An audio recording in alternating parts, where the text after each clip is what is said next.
Imagine a country more populous than Russia, a country where over 100 million people live in extreme poverty, where 1 in 3 children never goes to school, where the army cannot control the borders, where terrorists have taken over entire provinces, and where the government merely pretends to have everything under control. This is not fiction. This is Nigeria, the largest country in Africa, and one of the most at risk of collapse. In this film, you will discover the story of a state that has everything, and yet might not survive the next 10 years. Nigeria is not just another country in crisis. It is a ticking time bomb for the entire continent. There are only 3 countries in the world that, in the 21st century, will see their population grow by several hundred million people: India, Pakistan, and Nigeria. In 1960, Nigeria had 45 million inhabitants. Today, it has more than 220 million. By 2050, it will be close to 400 million. And this isn't just about numbers. It's about structure. Over 70% of the population is under 30 years old. 1 in 3 children has never experienced electricity. In many provinces, access to drinking water is a luxury. In some schools, a single teacher must look after 200 students. But what do you do with 10 million new adults every year? Where do you employ them? Where do you house them? How do you give them purpose in life? Because if the state doesn't give them purpose, they will find it elsewhere: in religion, in gangs, in terror, in a boat crossing the Mediterranean. Nigeria no longer has just an overpopulation problem. Nigeria has a future loss problem, and when 150 million young people have nothing, it's not a local issue. It's a global threat. Nigeria is a fiction created by colonialism. The British assembled, without asking anyone's opinion and without any real plan, hundreds of tribes, languages, and religions into a single state. Today, Nigeria is not one nation. It is over 250 ethnic groups and several hundred languages. The main forces are Hausa Fulani, in the north, Muslims, traditionally dominant in the army and politics; Yoruba, in the west, both Christians and Muslims, influential elites and powerful in business; Igbo, in the southeast, Christians, leaders in education, finance, and secession. Because the Southeast has already tried to break away. In 1967, the Republic of Biafra was born. Nigeria responded with war, 3 years of conflict, between 1 and 2 million dead, mostly from starvation. Biafra was crushed, but never forgotten. Today, in the streets of Enugu, Aba, and Owerri, the Biafran flag is reappearing. Protests are back. Police are firing again. Separatist leaders are being arrested. But what happens if, this time, they can't be stopped? Nigeria is a state on paper. In reality, it is a geopolitical cage, and the explosion could happen at any moment. If you want to understand what Nigeria really is, don't look at the parliament. Look at the slums. In Lagos alone, more than 70% of residents live in informal settlements, in shacks made of tin, wood, and plastic, with no water, no sewage, no electricity, no address, no papers, no future. The largest are Makoko, the Venice of poverty built on water, supported by wooden stilts; Ajagunle, once a symbol of street music and energy, now marked by collapsing infrastructure and violence; Agege, Ijora, Mushin, areas where police do not set foot, unless heavily armed. In Makoko, there is no hospital. In Ajagunle, there is no sewage system. In Mushin, houses collapse every year after the rains. And yet people stay, because they have nowhere else to go. The slums are not just poverty. They are parallel, private cities within the city. You can find schools run by NGOs, shops, barbers, even polling stations. And the state? The state exists only when it comes to destroy. In Lagos, instead of building better housing, the authorities often send in bulldozers, without warning, without compensation. Residents lose everything in a matter of hours. Nigeria has not collapsed. Nigeria was never built for its poorest 100 million citizens. The slums are the result of that choice. In Brussels, they talk about numbers. In the media, about a migration wave. But this is not a wave. It's the beginning of a tsunami. Nigeria is not Syria. Syria has 20 million inhabitants. Nigeria has more than 220 million. And by 2050, it will be over 400 million. In Nigeria alone, more than 60 million people want to leave the country for good. That's more than the entire population of Italy, and far more than the EU will ever be able to take in. Every bout of instability, every conflict, every currency collapse increases the number of those heading north, across the desert, across the sea, across closed borders. Will Nigeria overwhelm Europe? No. If we act wisely, yes. If we just keep building walls. Because Nigeria is not just a local tragedy. It is an export crisis for the future, a crisis no country will stop, unless it first understands the cause. If Nigeria is already collapsing, it is here in the north that the fall is most visible. The states of Borno, Yobe, Adamawa, they are no longer truly Nigerian territory. They are battlefields, areas contested between the army, local militias, and Boko Haram. Their name means Western education is a sin. But their ideology goes further. Hatred of the state, hatred of democracy, the will to establish an Islamic caliphate. In 2009, Boko Haram launched an armed insurgency. Since then, more than 40,000 people have been killed. 2.5 million have been forced to flee. Hundreds of schools have been destroyed. Thousands of children kidnapped, forcibly recruited, used as human bombs. And the state? It sends the army, often without ammunition, without equipment, without motivation. There are soldiers who fight out of conviction, but there are also those who sell information to the enemy. Boko Haram is no longer just a militia. It is a parallel state. They have their own courts, their own taxes, a legal code based on Sharia law. For many residents, they are the only visible authority. And if someone opposes them, kidnapping, execution, help will arrive too late or never. And Boko Haram is not alone. In 2016, an even more brutal faction emerged, ISWAP, the Islamic State in West Africa, linked to ISIS, better armed, more strategic. The Nigerian army is losing ground, and civilians live in fear, not of one side, but of all sides. Nigeria is chaos. But not only Nigeria, its neighbors, instead of being a safe backdrop, are burning too. Niger, a country taken by the army in 2023, a military coup, the government overthrown, borders closed. ECOWAS threatens to intervene, but nothing happens. Niger, a key Western partner in the fight against jihadists, suddenly turns toward Russia. To the south, the border with Nigeria is used for trafficking. To the north, jihadists. In the center, no future. Burkina Faso, a phantom state once, a quiet republic. Today, one of the bloodiest countries in the world. 2 million internally displaced. Bomb attacks every week. The army has taken power. 40% of the territory outside state control. Here, it's not just Nigeria exporting chaos. Burkina Faso exports despair. Mali, the ruin of the Sahel. Since 2012, civil war, coups, jihad. France withdraws its troops, the UN ends its mission, and Mali sinks into total anarchy. Arms and human trafficking flow from Niger, Algeria, and even Nigeria. Everything is connected. Chad, Cameroon, Benin. The last bastion? Chad, ruled by a dynasty, the army, and repression. Cameroon, a 90-year-old president.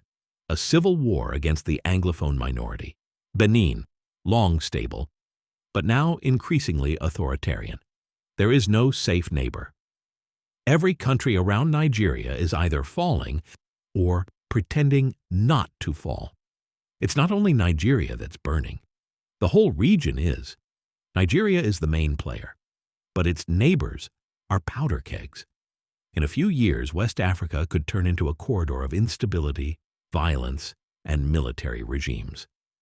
Already today, more than 450 million people live in the ECOWAS zone, and more of them have no idea who governs, or if a government even exists. Once there was hope, integration, development, democracy. Today, tanks, colonels' flags, pro-Russian rallies, phantom borders. Nigeria is collapsing, but not alone. It is dragging the region down, or perhaps it is the region pulling it under. Nigeria is sitting on oil, and it is precisely because of that oil that it is dying. It is the richest country in Africa in terms of oil production. It produces over 1.2 million barrels per day. Oil accounts for 95% of exports and more than 80% of the state budget. And yet, there is not a single functioning refinery. Nigeria imports its fuel. Where does the oil money go? Into hidden accounts in Dubai, into politicians' election campaigns, into the private residences of elites who no longer dare to appear in the streets. And the Niger Delta, the region where the oil comes from, now looks like an ecological disaster zone. Hundreds of thousands of liters of oil spill into the rivers. Children fall ill. The fish vanish. Crops die. Do people protest? The army fires. Protesters are accused of terrorism. Local militias retaliate by attacking oil infrastructure. In the Delta, groups like the Niger Delta Avengers operate. They claim to fight for social justice, but often simply collect ransoms. Nigeria has fallen into the classic natural resource curse. Instead of investing in its citizens, it built a system dependent on a single source. Instead of strong institutions, corruption became the only way to redistribute wealth. And when the oil price falls, everything collapses. For Nigeria, oil is not a blessing. It is a drug. And the state is addicted to it, destroying itself a little more every day. Every year, Nigeria loses hundreds of thousands of people. Not in the statistical sense, in the physical sense. People flee. Nigeria is one of the main sources of migration in West Africa. And this is not about moving abroad with a visa to Canada. It is about a desperate flight across the Sahara. The route is almost always the same.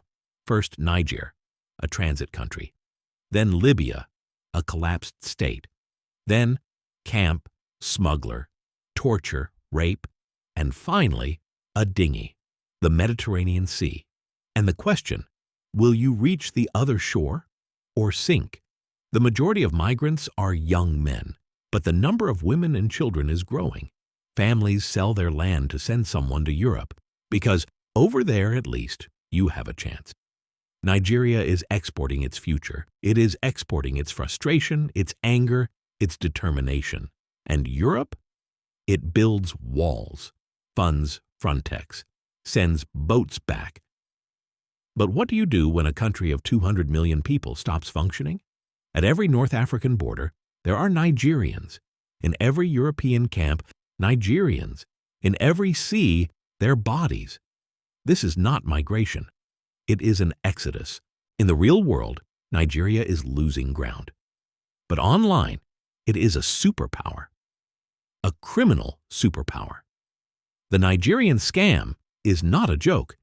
It is an industry worth millions of dollars per month, and it employs thousands of people. Once, just a simple email about a forgotten inheritance.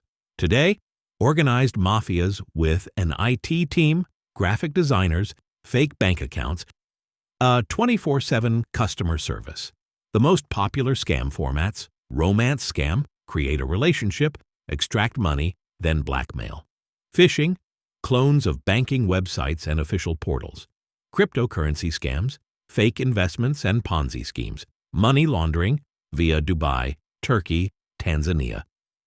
Pop culture heroes today are the Yahoo Boys. Crime millionaires with private clubs and villas in Lekki. They are quoted by rappers, admired by children, and the authorities often turn a blind eye, sometimes even collaborate. Fraud is not the exception. It is the alternative to unemployment. Because if the state doesn't provide work, the internet provides money. Illegal? Perhaps. Effective? Certainly. Officially, Nigeria is a federal republic, but in practice, it is a failed state. Basic administration does not work. Police do not intervene without a bribe. Schools remain closed for months. Hospitals without doctors or medicine. Courts overloaded and corrupt. Corruption is a system. Everything has a price. A school certificate, a vaccination card, a death certificate. Nigeria has the largest economy in Africa, but no order, no trust, no security. Religious and ethnic militias create parallel structures. They enforce the law. They collect taxes. They deliver their own justice. For millions of Nigerians, the state does not exist. There are only local bosses, sometimes better, more often worse, but at least they are present. Nigeria is a simulation of a state, and everyone living there knows it. Every state has its threshold, its limit in the face of chaos, the point of no return. Is Nigeria about to cross that point? Today, experts consider three possible scenarios for Nigeria's future. Scenario 1. Internal conflict and disintegration. In this case, a major crisis erupts. Separatists in the south proclaim independence. Biafra returns. The army intervenes, but disorganized, corrupt, incapable of acting effectively. The north also breaks away in the form of an Islamic caliphate or a Hausa Fulani autonomous republic. In the west, the Yorubas declare the independence of the state of Oduduwa. Nigeria fractures, a new Sudan, a new Syria, a new Libya, hundreds of thousands dead, a massive exodus, the collapse of the entire region. Scenario 2. Military dictatorship and frozen crisis. Faced with chaos, the army seizes power. Democracy is suspended. Censorship tightens. Protests are crushed. Separatists, terrorists, human rights activists, all imprisoned. Nigeria becomes a dictatorship in the style of the 1980s, a scenario of stability without freedom. No reforms, no development, but with the appearance of order and a new generation of military oligarchs. Scenario 3. Reforms and federalization. The least likely, but theoretically possible. Nigeria undertakes radical reforms, decentralization of power, transparent elections, rebuilding of local institutions, fight against corruption. The army withdraws. Civil society gains influence. Nigeria stops being an empty shell and gradually becomes a real state again. But this requires time and courage, two things Nigeria sorely lacks today. Nigeria is not a distant problem. Nigeria is the future of the world in miniature. Overpopulation, climate, oil, religion, internet, collapse of trust in the state. If Africa's largest country collapses, we will all feel the consequences in Europe, in Asia, in the United States. It's not just their problem, it's our warning. Nigeria is collapsing, but it can still be rebuilt. The only question is, will anyone try before it's too late? This was not an easy film to make, but these are exactly the stories that need to be told today. Not the ones in the headlines, not the ones from press conferences, but the ones unfolding quietly and changing the world. If you want to see more content like this, about the places where the state is just an illusion, about the people fighting to survive, about the forces working in the shadows, then subscribe to this channel. Here we don't chase clickbait. Here we tell things as they are, even when it hurts. Thank you for being here. Thank you for wanting to understand the world in depth. And see you soon in the next video.